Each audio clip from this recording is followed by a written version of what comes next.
Hello viewers, এই ভিডিওটিতে আমি এমন একটি হোয়াটসঅ্যাপের কথা বলবো যার ফিচার্স জানলে আপনারা অবাক হবেন। তো ভিডিওটি না টেনে সম্পূর্ণটি দেখবেন। হোয়াটসঅ্যাপটি ডাউনলোড করার জন্য আপনারা প্রথমে চলে যাবেন ক্রোম ব্রাউজারে।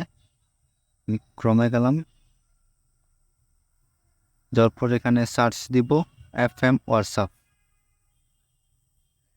সার্চ দেওয়ার পর একটু নিচের দিকে স্ক্রল করে যাবেন। স্ক্রল করার পর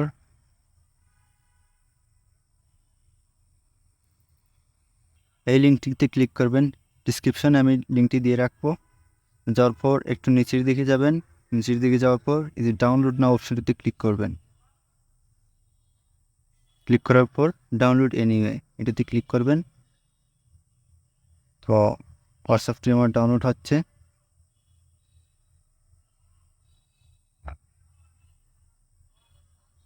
একটু ওয়েট করি।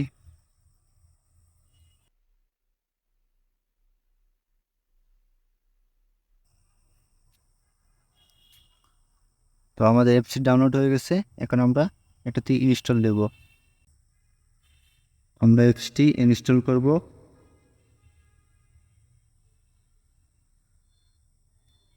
ইনস্টল হচ্ছে।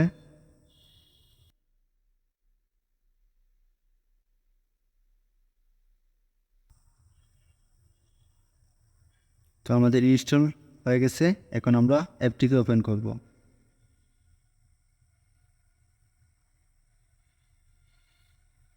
এখানে ল্যাঙ্গুয়েজ ইংলিশ দিয়ে দিব।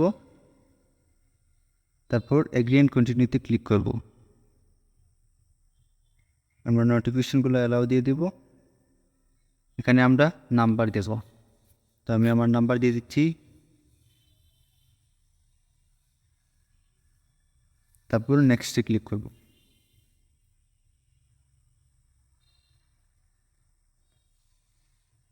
ওইখানে সুইচে ক্লিক করব।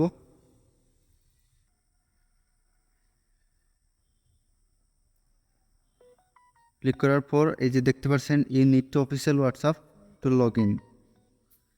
তো এটার জন্য আমাদের কী করতে হবে, অ্যাপস থেকে বেরোয়ার পর এখানে চাপ দিয়ে ধরবেন। ধরার পর আই বাটনে ক্লিক করবেন। অ্যাপস ইনফোতে চলে যাব। অ্যাপস ইনফোতে যাওয়ার পর পারমিশন সবগুলো আমরা ওকে করে দেব।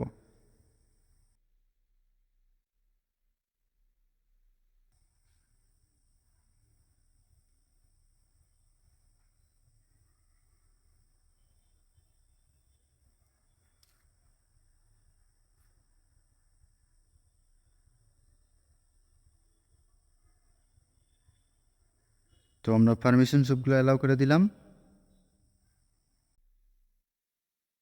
এখন আমরা চলে যাব প্লে স্টোরে। প্লে স্টোরে গেলাম। তারপর ছবির আইকনে ক্লিক করবেন। তারপর প্লে প্রোডাক্ট এই অপশনটিতে ক্লিক করবেন। তারপর সেটিংসে ক্লিক করবেন। Scan apps with play product এই অপশনটি অফ করে দিবেন। Turn off. মানে এখান থেকে বের হয়ে যাবেন। চলে যাবেন আবার এফএম হোয়াটসঅ্যাপে। তারপর এগ্রি অ্যান্ড কন্টিনিউতে ক্লিক করব। তারপর উপরে থ্রি ডট আইকনটিতে ক্লিক করব। তো লিঙ্ক অ্যাজ কম্পেনিয়ন ডিভাইস এটাতে ক্লিক করব। তারপর এরকম একটি কিউআর কোড। এখন আমরা অফিসিয়াল হোয়াটসঅ্যাপটি ডাউনলোড করে নেব। এই জন্য আমরা আবার প্লে স্টোরে গেলাম। যাওয়ার পর এখানে সার্চে গেলাম। তারপর এখানে সার্চ দিব হোয়াটসঅ্যাপ। তো আমি হোয়াটসঅ্যাপ বিজনেস দিয়ে দেখাচ্ছি। এটা ক্লিক করলাম। এটা আমার যেহেতু ইনস্টল করা আছে তাই আমি ওপেন দিলাম। তারপর উপরে থ্রি ডট আইকনে ক্লিক করবেন। লিঙ্ক ডিভাইস এই অপশনটিতে ক্লিক করবেন। লিঙ্ক ডিভাইস এটাতে ক্লিক করবেন। ইউজ ডাটা এখানে আপনার ফোনের পাসওয়ার্ডটি দিয়ে দিবেন। তারপর ওকেতে ক্লিক করবেন।